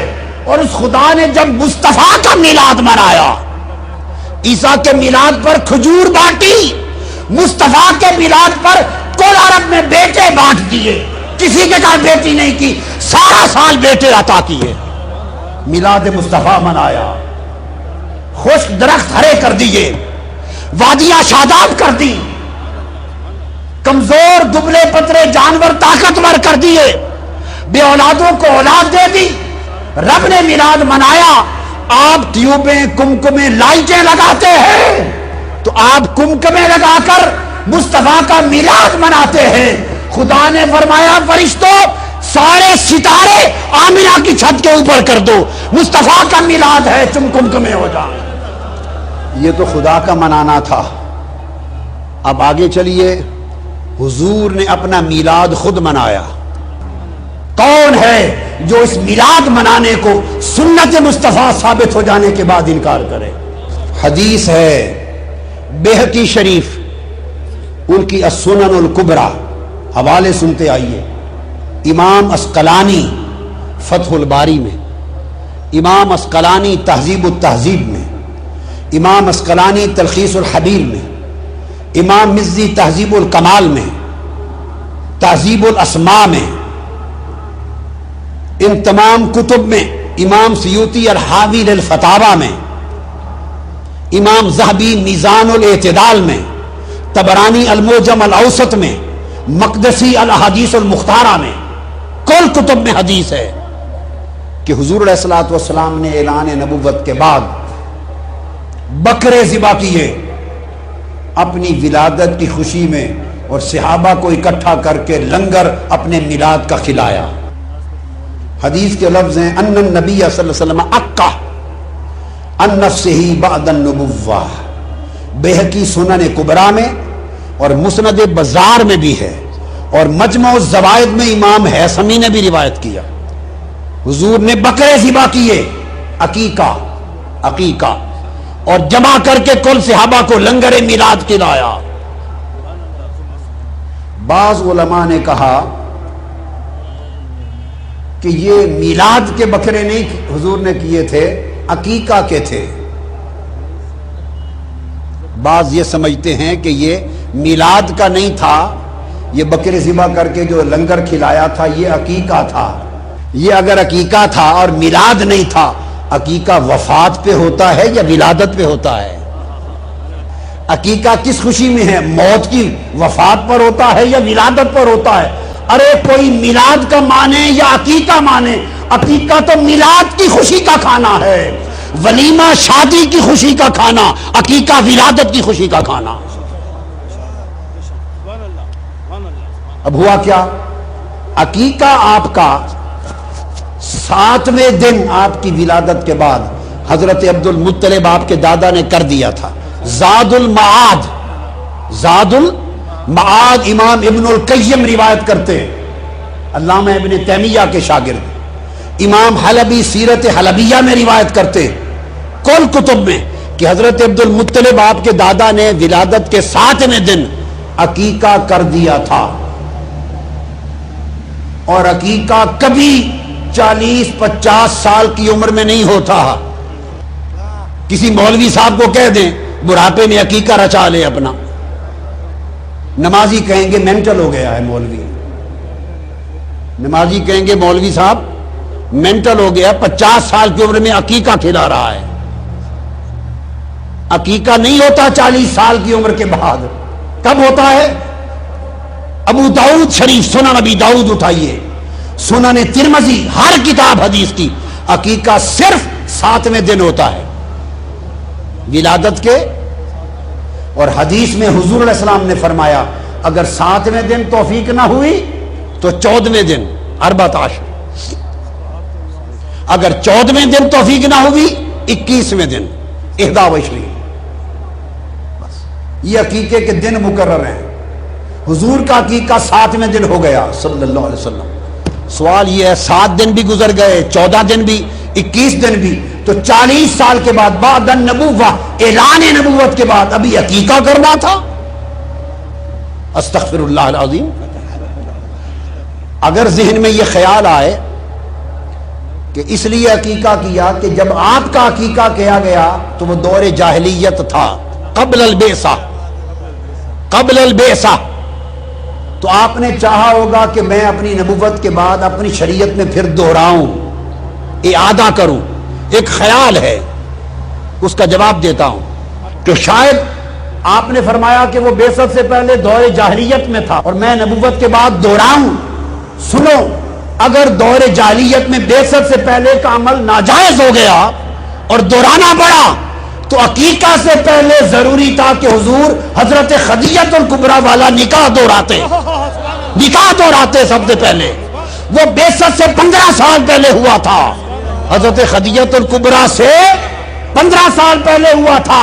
وہ خدیجہ الکبریٰ کا نکاح جو بعثت سے پہلے تھا، جس سے سیدہ فاطمہ ہوئی، جس سے رقیہ ہوئی، جس سے حضرت زینب ہوئی، جس سے ام کلثوم ہوئی، جس سے ابراہیم ہوئے، قاسم ہوئے، طیب و طاہر، کل اولاد جس خدیجہ الکبریٰ سے ہوئی، جب اعلان نبوت کیا وہ نکاح تو دہرایا نہیں، عقیقہ کیوں دہرانے لگے؟ اس نکاح کا تو مہر بھی حضرت ابو طالب نے پے کیا تھا. اور جو لوگ حضرت ابو طالب کے بارے میں بدگمانی اور بد اعتقادی رکھتے ہیں وہ بھی سمجھ لیں اگر آقا کی بارگاہ میں قبولیت نہ ہوتی تو ان کا مہر اپنے نکاح میں قبول نہ کرتے. ان کے نکاح کا خطبہ بھی حضرت ابو طالب نے دیا، مہر بھی اپنی جیب سے دیا. اس نکاح سے کل آل رسول پیدا ہوئی. حضور نے نکاح خدیجۃ الکبریٰ کا تو اعادہ نہیں کیا، تو عقیقہ کا اعادہ اس سے زیادہ ضروری ہو گیا؟ نہیں. تو پھر کیا کیا؟ وہ جس کو عقیقہ کا لفظ بولا گیا وہ دراصل کھانا ہے، ذبح ہے، بکروں کا صدقہ، خیرات ہے. فی فرحۃ المولد ھذہ عقیقہ والولیمہ ھذا فی فرحۃ الزواج. یہ دو کھانے ہیں. شادی کی خوشی کا کھانا ولیمہ کہلاتا ہے، ولادت میلاد کی خوشی کا کھانا عقیقہ کہلاتا ہے. تو آقا نے حدیث پاک ہے اعلان نبوت کے بعد کون صحابہ کو جمع کیا اور اپنی شریعت میں، اپنی سنت میں اپنے میلاد کا لنگر کھلا کر قیامت تک میلاد مصطفیٰ منانا سنت بنا دیا.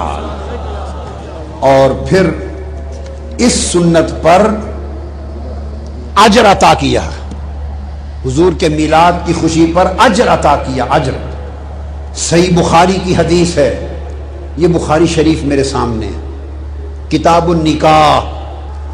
اس میں آتا ہے واقعہ یہ ہے کہ آقا کی ولادت کے وقت ابو لہب نے اپنی لونڈی سویبہ کو بھیجا کہ جاؤ میرے مرحوم بھائی عبداللہ کے گھر آج اولاد ہونے والی ہے، جا کے دیکھو اور مجھے خبر دو.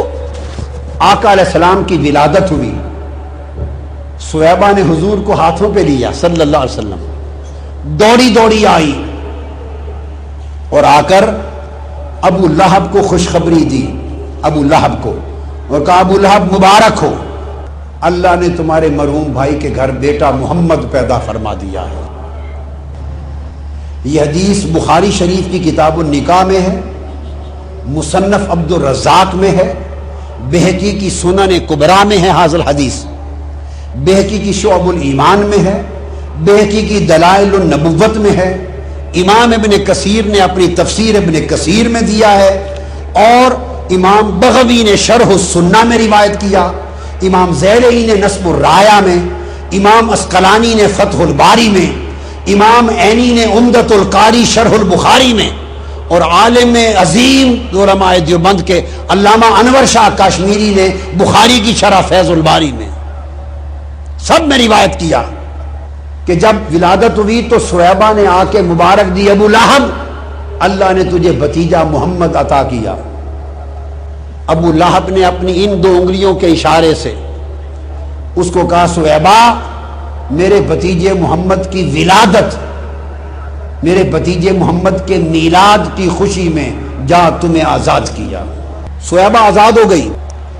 پھر ابو لہب وہ شخص تھا جس کی مذمت میں قرآن اترا، تبت یدا ابی لہب وتب، بدبختی میں رہا، مر گیا حالت کفر میں. مرنے کے 1 سال بعد حضور کے چچا اور اپنے بھائی حضرت عباس بن عبد المطلب کو خواب میں ملا 1 سال بعد. یہ کل کتب حدیث میں امام اسقلانی اور امام ابن کثیر نے سب کو جمع کر دیا، تمام حدیث کو. سال بعد اپنے بھائی حضرت عباس کو ملا. حضرت عباس نے پوچھا بتاؤ بھائی ابو لہب کفر پہ مرے کیا حال ہے؟ اس نے کہا بڑی بری حالت ہے، برا حال ہے، برا حال ہے. اوپر دوزخ کی آگ، نیچے آگ، آگے پیچھے دائیں بائیں دوزخ کی آگ میں جلتا رہتا ہوں. الا ان العذاب يخفف عني كل يوم اثنين فقال ذلك ان النبي صلى الله عليه وسلم ولد يوم الاثنين وكانت سويبة بشرت ابا لہب بمولده فاتقها. ابو لہب نے کہا کہ پورا سال ہر دن دوزخ کے عذاب میں جلتا ہوں، مگر ہر ہفتے میں جب پیر کا دن آتا ہے اس دن دوزخ کا عذاب مجھ کافر پر بھی، کافر پر دوزخ کا عذاب کم کر دیا جاتا ہے، تخفیف العذاب ہو جاتا ہے، اور میری اس انگلیوں سے ٹھنڈا پانی نکلتا ہے، آگ کا عذاب کم ہو جاتا ہے اور ٹھنڈا پانی نکلتا ہے، کچھ راحت آتی ہے اور دوزخ کی پیاس اس ٹھنڈے پانی سے بجھاتا ہوں جو دو ان انگلیوں سے نکلتا ہے۔ اور کیوں؟ اس نے کہا وجہ یہ ہے کہ پیر کے دن ولادت مصطفیٰ ہوئی تھی، اور جب سویبہ نے آ کر مجھے میلاد مصطفیٰ کی خوشخبری سنائی تو میں نے اس خوشی میں اس کو آزاد کیا تھا۔ کافر ہو کر حضور کے میلاد کی خوشی کا عمل آج بھی میرے لیے عذاب کی کمی کا باعث بنتا اور ٹھنڈے پانی کا چشمہ پلاتا رہتا ہے۔ اب آپ دیکھیے، کافروں کا کوئی عذاب، کافر کا کوئی عمل آخرت میں اجر کا باعث نہیں ہوتا۔ اعمال الکفرۃ ھباء منثورا، کافر کے عمل کو آخرت میں اجر نہیں ملتا۔ وہ ابو لہب ہے، کافر کے لیے آخرت میں کوئی اجر نہیں ہے۔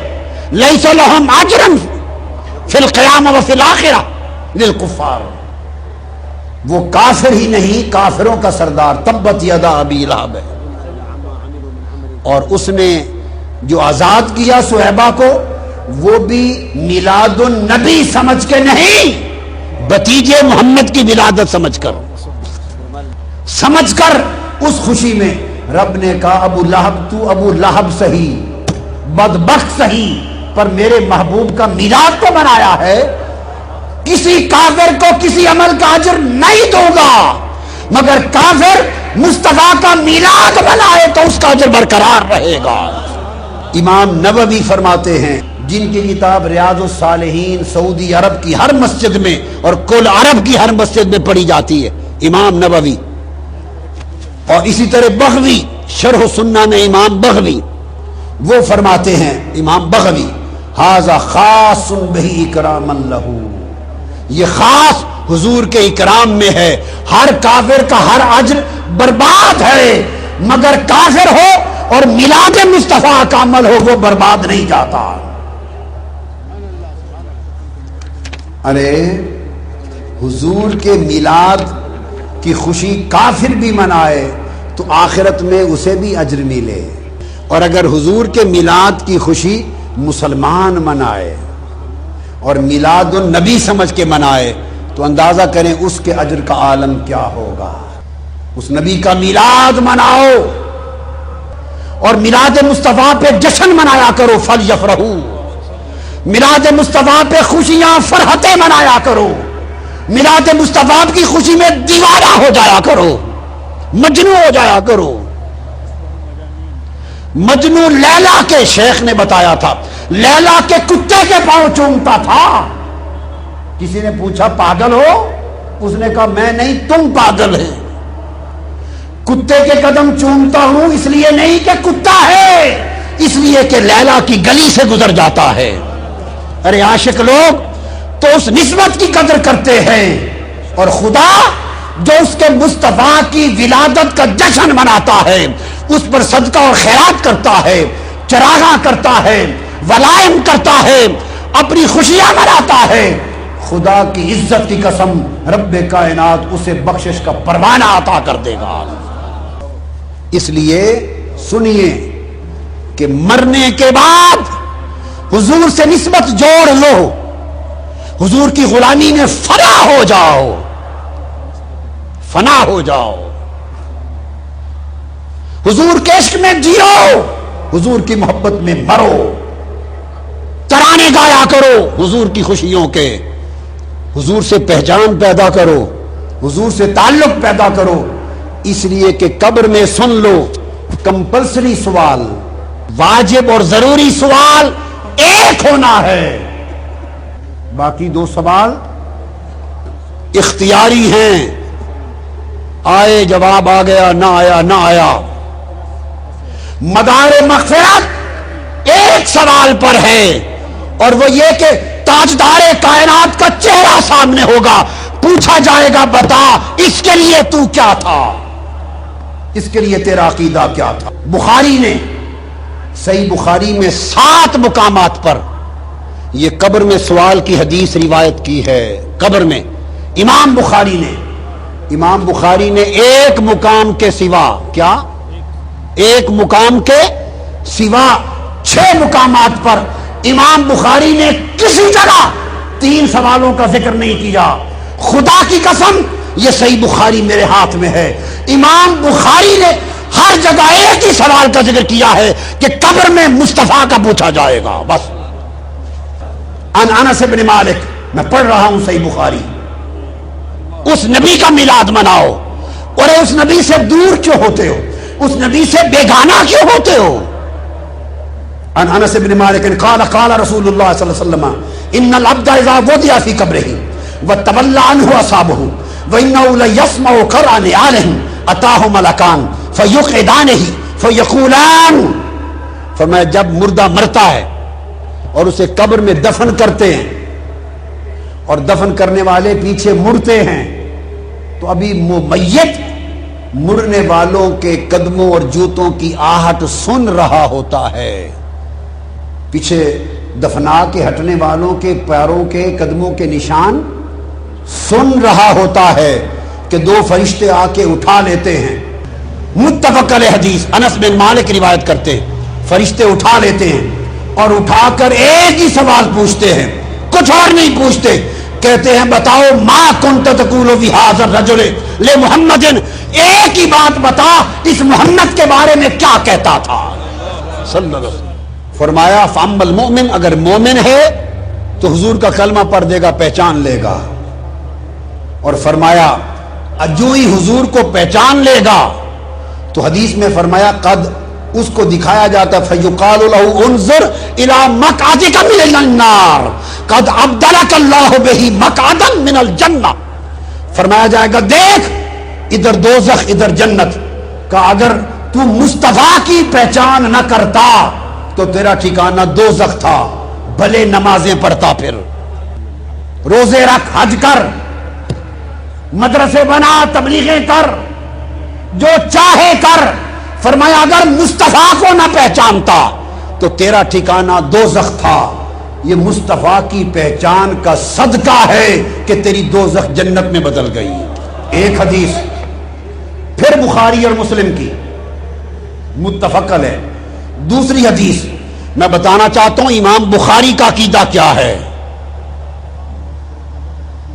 حضرت اسماء بنت ابی بکر، حضرت ابو بکر کی صاحبزادی، حضرت عائشہ کی ہمشیرہ رضی اللہ تعالی عنہ، وہ روایت کرتی ہیں ان النبی صلی اللہ علیہ وسلم قال، حضور نے فرمایا لقد اوحی الی انکم تفترون فی القبور، حضور نے فرمایا مجھ پر وحی ہوئی ہے کہ لوگوں قبروں میں تمہارے ایمان کا امتحان ہوگا، تفتنون فی القبور، تمہارا امتحان ہوگا۔ صحابہ نے عرض کیا یا رسول اللہ ہمارے ایمان کا کیا امتحان ہوگا؟ خدا کی قسم امام بخاری روایت کرتے ہیں ایک ہی سوال پر امتحان ہوگا، بس ایک سوال پر۔ اٹھا کے دیکھ لیجئے، پہلی حدیث صحیح بخاری کتاب الجنائز باب ما جاء فی عذاب القبر، حدیث نمبر 1308۔ اس لیے بتا دیا، پڑھ لیں، کوئی یہ نہ کہے کہ میں نے کچھ اس میں سے چھپا دیا ہے۔ پھر حدیث صحیح بخاری کتاب الوضو باب من لم یتودع، حدیث نمبر 182۔ صحیح بخاری کتاب الجمعہ حدیث نمبر 880۔ اٹھا کر دیکھیے بخاری کا عقیدہ۔ حضور نے فرمایا قبروں میں تمہارے ایمان کا امتحان ہوگا۔ عرض کیا یا رسول اللہ کیا امتحان ہوگا؟ حضور نے فرمایا جب تم قبر میں رکھ دیے جاؤ گے فَيُقَالُ مَا عِلْمُكَ بِهَذَا الرَّجُلِ، تم سے پوچھا جائے گا بتاؤ تمہارا عقیدہ مصطفیٰ کے بارے میں کیا ہے، بس۔ وَمَا كُنْتَ تَقُولُ فِي حَقِّ هَذَا الرَّجُلِ اِذَا وَرَدَ كَانَ يَكُونَ عَلَى الْمُضَارِعِ كُنْتَ تَقُولُ كَانَتْ يَقُولُ اذا ورد كان يكون على المضاف للمضارع يفيد للاستمرار الماضی والاستمرار۔ وقال ما كنت تقول، یہ نہیں پوچھا جائے گا یہ کون ہے، پوچھا جائے گا نہیں کیا کہا کرتا تھا، مسجدوں میں جمعے کے دن کیا کہا کرتا تھا، ربیع الاول میں کیا کہا کرتا تھا، ھذا الماضی المستمر اے فی حیاتک ما کنت تقول فی حیاتک، الان انت عرفت ھذا محمد رسول اللہ ولکن نحن نسأل ماذا علمک قبل وفاتک قبل موتک۔ آج لے ان کی پناہ۔ اعلی حضرت نے کہا آج مدد مانگ ان سے، کل نہ مانیں گے قیامت کو اگر مان گیا۔ یہ بخاری اور مسلم ہے، ایک ہی سوال ہوگا، ایک ہی۔ اس ہستی کے میلاد کو منانے سے حضور سے تعلق جڑتا ہے، محبت پیدا ہوتی ہے، پہچان ہوتی ہے۔ یہ لفظ صحیح مسلم کے۔ پھر آقا علیہ السلام نے پھر اسی طرح فرمایا، ایک اور بڑی پیاری حدیث، وہ ابن ماجہ میں ہے، سیاستہ ابن ماجہ اور امام احمد بن حنبل، وقال اسنادہ صحیح۔ وہ حدیث کیا ہے؟ وہ حضرت عائشہ اور حضرت ابو ہریرہ سے روایت ہے، تیسری حدیث۔ ان النبی صلی اللہ علیہ وسلم، الفاظ پہ غور کریں، قال اما فتنۃ القبر، پوچھا گیا یا رسول اللہ قبر کا فتنہ، قبر کی آزمائش کیا ہوگی، قبر کی آزمائش کیا ہوگی؟ قال اما فتنۃ القبر فبی تفتنون وانی تسألون، ھذا الحدیث۔ صحابہ نے پوچھا یا رسول اللہ قبر کا امتحان کیا ہوگا؟ فرمایا سنو، قبر کا امتحان میرے بارے میں تمہیں آزمایا جائے گا اور میرے بارے میں سوال کیا جائے گا، بس۔ صحابہ نے پوچھا یا رسول اللہ کیا کہیں گے؟ حضور نے فرمایا فرشتے پوچھیں گے فیما کنتا، پوچھیں گے مسلمان تھا کافر تھا؟ وہ کہے گا مسلمان ہوں۔ فرمایا اگر مسلمان ہے تو جواب دو ما ھذا الرجل الذی کان فیکم، یہ مصطفیٰ کون ہے؟ بس اتنی بات پوچھی جائے۔ اب آپ کو میں آخری بات سمجھا دوں، آپ کے ذہن میں آئے گا کہ پھر تین سوال کیسے؟ وہ بھی حدیث میں ہے مگر زیادہ ایک ہی سوال۔ حدیثوں میں تین سوالوں کا بھی ذکر ہے، من ربک ما دینک، اور تیسرا۔ اب میں تطبیق کر دوں، تطبیق کہ تین سوال اور ایک سوال، تطبیق کیا ہے؟ التطبیق بینہما کیا ہے؟ تطبیق یہ ہے جو پہلا سوال ہے من ربک کا، وہ صرف یہ جانچنے کے لیے ہے کہ مومن ہے کوئی مسلمان، رب کو ماننے والا ہے یا کافر ملد اور دہریہ ہے، آتش پرست ہے، سورج پرست ہے، ستارہ پرست ہے، مجوسی ہے، کافر ہے، روسی ہے، کون ہے؟ رب کو مانتا ہے یا اگر وہ کہے گا ہاں میرا رب اللہ، رب کو مانتا ہوں، ایک طرف کر دیا جائے گا۔ اگر رب کو مانتا ہے تو اس کا مطلب ہے یا یہودی ہوگا یا عیسائی ہوگا یا مسلمان ہوگا۔ اگر رب کو مانتا ہے، من ربوں کا جواب آ جائے تو مطلب ہے یہ یا یہودی ہے یا عیسائی ہے یا مسلمان، رب کو ماننے والا، کتابوں کو ماننے والا ہے۔ یہ امتحان نہیں ہے، ابھی نکھارا ہو رہا ہے، نتارا ہو رہا ہے، ابھی تقسیم ہو رہی ہے۔ جیسے میں کہوں بھائی لبرٹی والے ادھر ہو جائیں اور بقایا گولبرگ والے ادھر ہو جائیں، ایسے تقسیم ہو رہی ہے۔ رب کو ماننے والے ہاں ماننے والا ہوں، اچھا یہ یہودی ہے یا عیسائی ہے یا مسلمان۔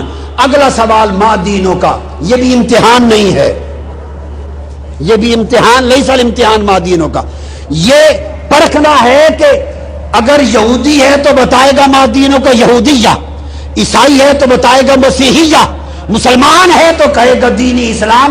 یہ پرکھنے کے لیے کہ مذہب کیا ہے۔ جب اس نے کہا دینی الاسلام، میرا دین اسلام ہے، اسے کہا پترا ادھر آ جا، مسلمان ہے، مسلمان آ جا، ہور تیرا امتحان ہوئے گا۔ ہائے ہائے رولا مک گیا۔ پہلے دو سوال خدا کی قسم امتحان نہیں ہیں، وہ الگ الگ کرنے کے لیے ہیں کہ ہے کون، کافر ہے یا مومن۔ اگر مومن ہے تو اہل کتاب یہودی عیسائی ہے یا مسلمان۔ جب اس نے کہا مسلمان ہوں تو کہا ادھر آ جا، آ جا میری طرف۔ اب کھڑا ہو گیا، مسلمان ثابت ہو جانے کے بعد کوئی اور سوال نہیں، ایک ہی سوال ہے، اگر تو مسلمان ہے تو بتا یہ مصطفیٰ کا عقیدہ کیا ہے؟ بس لو کنت مسلما الان قلت ماذا تقول فی کہ عز وجل۔ السؤالان اولیان کانا للتفریق والامتیاز لیس للامتحان، السؤال والامتحان فقط واحد۔ آجا ایک ہی سوال ہے، مصطفیٰ کے بارے میں کیا کہتا تھا؟ ختم یہ کرنا چاہتا ہوں کہ یہ حضور کا میلاد منانا ہوا تو قبر میں بھی تنہا حضور کا پوچھ کر، دراصل وہاں بھی حضور کا میلاد منایا جا رہا ہے کہ مانتا تھا یا نہیں۔ یہ کتاب ہے تاریخ مکہ پر، اور امام محمد بن جار اللہ ظہیرہ القرشی ان کی کتاب الجامع اللطیف مکہ اور کعبہ کی تاریخ پر، کل کتب اٹھا کے دیکھیے، مکہ اور مدینہ کا میلاد کا جشن موجودہ حکومت جب سے آئی ہے 75 سال 1924 کے بعد بند ہوا ہے۔ بعض لوگ یہ سمجھتے ہیں جی اصل اسلام تو وہاں سے آیا، اصل اسلام تو عرب سے آیا، مکہ مدینہ سے، وہاں تو مناتے نہیں ہیں تو آپ کیوں مناتے ہیں؟ یہ سوال ذہنوں میں آتا ہے نا۔ سن لو، اسلام آیا تو وہاں سے ہی، مگر ان پچھلے 75 سالوں میں نہیں آیا، 1400 سال پہلے آیا تھا۔ بابا یہ جو میلاد نہیں منایا جاتا، اس مذہب کی عمر 75 سال ہے، اس سے پہلے صدیوں سے حرم کعبہ میں میلاد کا جشن منایا جاتا تھا۔ حتیم اور حرم کعبہ میں کل حنفی، شافعی، مالکی، حنبلی علماء، قاضی، حکام جمع ہوتے، اور اہل مکہ مشل بردار، فانوس بردار جلوس نکالتے تھے چراغ اٹھا کر، اور مشل بردار جلوس لے کر مکہ کی گلیوں سے گزرتے ہوئے بی بی آمنہ کے گھر پہ جاتا تھا۔ اور مکہ مدینہ میں صرف سمجھ لیں حکومت نے باہر سے بند کیا ہے، گھروں میں اہل مدینہ اہل مکہ آج بھی مناتے۔ میں ہر سال ربیع الاول میں اہل مکہ اہل مدینہ کے میلاد میں شریک ہوتا ہوں اور کھڑے ہو کے سلام پڑھتے ہیں، مکہ اور مدینہ میں کھڑے ہو کے سلام پڑھتے ہیں۔ یہ سب عرب بیٹھے ہیں آپ کے سامنے۔ یہ محدث اعظم الشیخ اسعد محمد السعید الساغرجی فقیہ الشام 8 سال تک مسجد نبوی میں حدیث پڑھائی ہے انہوں نے، حرم مدینہ میں محدث 8 سال پڑھایا ہے وہاں۔ یہ حجت ان کی کتابیں دینی مدارس میں داخل نصاب ہیں، مدارس میں۔ یہ ازہر کے اساتذہ میں سے جلیل عالم بیٹھے ہیں دمشق سے، یہ جامع اموی سے بیٹھے ہیں، یہ ساری دنیا میں میلاد ہوتا ہے، مناتے ہیں۔ صرف اتنا سا حصہ ہے جہاں نہیں ہوتا، کل آٹے میں نمک برابر، باقی ہر جگہ دنیا میں عرب و عجم میں ہوتا ہے۔ امام ابن حجر مکی نے کہا ہمارے زمانے میں میلاد ہوتا تھا۔ امام زرقانی نے کہا، فرماتے ہیں لا یزال اہل الاسلام یحتفلون بشہر مولدہ ویعملون الولائم ویتصدقون فی لیالیہ بانواع الصدقات ویزرون الزرور والمبرات والمسرات۔ کل دنیا کہتے ہیں اہل اسلام حضور کا میلاد مناتی، صدقے ہوتے ہیں، ولیموں کی طرح کھانے ہوتے ہیں، شادیوں کی طرح خوشیاں ہوتی ہیں۔ یہ کل ائمہ محدثین نے یہ تمام تفصیلات بیان کی ہیں۔ امام قسطلانی نے کہا لا زال اہل الاسلام یحتفلون بشہر مولدہ ویعملون الولائم المواہب اللدنیا۔ کل عالم اسلام حضور کا میلاد مناتا ہے۔ ملا علی قاری نے کہا دنیا ساری میلاد مصطفیٰ مناتی، اور فرمایا میں مصر گیا اور پہاڑ کی چوٹی پر بادشاہوں کی ایک محفل میلاد میں خود شریک ہوا۔ امام ابن کثیر لکھتے ہیں، امام ابن کثیر البدایہ والنہایہ میں، اور علامہ ذہبی سیر اعلام النبلاء میں لکھتے ہیں کہ سلطان صلاح الدین ایوبی جو صلیبی جنگوں کے ہیرو ہیں، ان کا خاندان عظیم الشان میلاد مناتا، اور سلطان صلاح الدین ایوبی کا بہنوئی ان کا شاہ ابو سعید المظفر اتنا بڑا میلاد مناتا کہ 5000 بکرے بھون کے لوگوں کو حضور کے میلاد کی خوشی میں کھلاتے، لاکھ برتن مٹھائی کے، 30,000 تھال، اور زور سے لے کر فجر تک حضور کے میلاد میں نعتیں ہوتی، محفل سما ہوتی، اور ابو سعید مظفر حضور کے میلاد کی خوشی میں وجد اور رقص کرتا تھا۔ تو جو بات بتانا چاہتا ہوں، جلال الدین سیوطی نے لکھا کل جہان میں میلاد کا ہونا، ملا علی قاری نے کتاب لکھی، شمس الدین جزری نے لکھی، محدث ابن الجوزی نے لکھی، امام نووی کے شیخ امام ابو شامہ نے کہا، امام ذہبی نے کہا، اس طرح امام شمس الدین ناصر دمشقی نے کہا، ابن حجر اسقلانی نے لکھا، امام قسطلانی نے لکھا، امام نصیر الدین نے لکھا، امام جمال الدین نے لکھا، اور اس طرح امام یوسف بن الشامی نے لکھا، محمد بن یوسف الصالحی الشامی صاحب سیرت الشامیہ نے لکھا، امام ابن حجر مکی نے لکھا، شیخ عبدالحق محدث دہلوی نے لکھا، امام زرقانی نے لکھا، شاہ ولی اللہ کے والد شاہ عبد الرحیم دہلوی فرماتے میں ہر سال میلاد مناتا، ایک سال پیسے نہیں تھے، ایک سال شاہ ولی اللہ کے والد، تو میں نے چنے لے کے حضور کے میلاد کی خوشی میں تقسیم کر دیے چنے، رات حضور کی زیارت ہوئی، فرمایا عبد الرحیم تیرے چنے بھی ہمیں پہنچ گئے، اور شاہ ولی اللہ محدث دہلوی امام الہند شاہ ولی اللہ محدث دہلوی فیوض الحرمین میں لکھتے ہیں کہ میں خود مکہ میں محفل میلاد میں شریک تھا، شاہ ولی اللہ فرماتے ہیں، اور دوران محفل میلاد مولد پر میں نے اچانک مراقبے میں نور دیکھا، انوار، میں نے مراقبہ کیا کہ یہ نور کیسا ہے، فرماتے ہیں جب مراقبہ کیا تو پتا چلا کہ دو نور ملے ہوئے ہیں، میلاد مصطفیٰ کے ذکر کا نور اور ملائکہ کا فرشتوں کا نور جو حضور کی محفل میلاد میں آئے ہیں۔ یہ شاہ ولی اللہ محدث دہلوی فرماتے ہیں۔ حاجی امداد اللہ مہاجر مکی رحمت اللہ علیہ، جو مولانا رشید احمد گنگوئی کے شیخ، جو مولانا قاسم نانوتوی کے شیخ، جو مولانا اشرف علی تھانوی کے شیخ، کل علماء جو بند اکابر کے شیخ، حاجی امداد اللہ مہاجر مکی سے پوچھا کہ محفل میلاد کا حکم، کہتے ہیں اس میں برکت ہے، کوئی مانے یا نہ مانے کل اہل حرمین کرتے ہیں، ہمارے لیے حرم مکہ مدینہ کی حجت کافی ہے، اس زمانے ہوتا تھا۔ تو دوستو گفتگو یہاں پہ ختم کی کہ آقا علیہ السلام کا جشن میلاد قرآن سے ثابت، حدیث سے ثابت، سنت نبوی سے ثابت، ائمہ محدثین سے ثابت، کل تاریخ اسلام سے ثابت۔ خوش نصیب ہیں وہ جنہیں یہ سعادت میسر ہے، ملایا کرو، خرچ کیا کرو، اس سے بڑی خیرات کوئی نہیں اور اس سے بڑی مسرات کوئی نہیں ہے۔ اللہ رب العزت اس کے صدقے ہماری دنیا اور آخرت سنبھال دے، اور حضور کی غلامی میں ہمیں حضور کی اتباع، حضور کی محبت اور اسوہ حسنہ کی توفیق عطا فرما دے۔ وما علینا الا البلاغ۔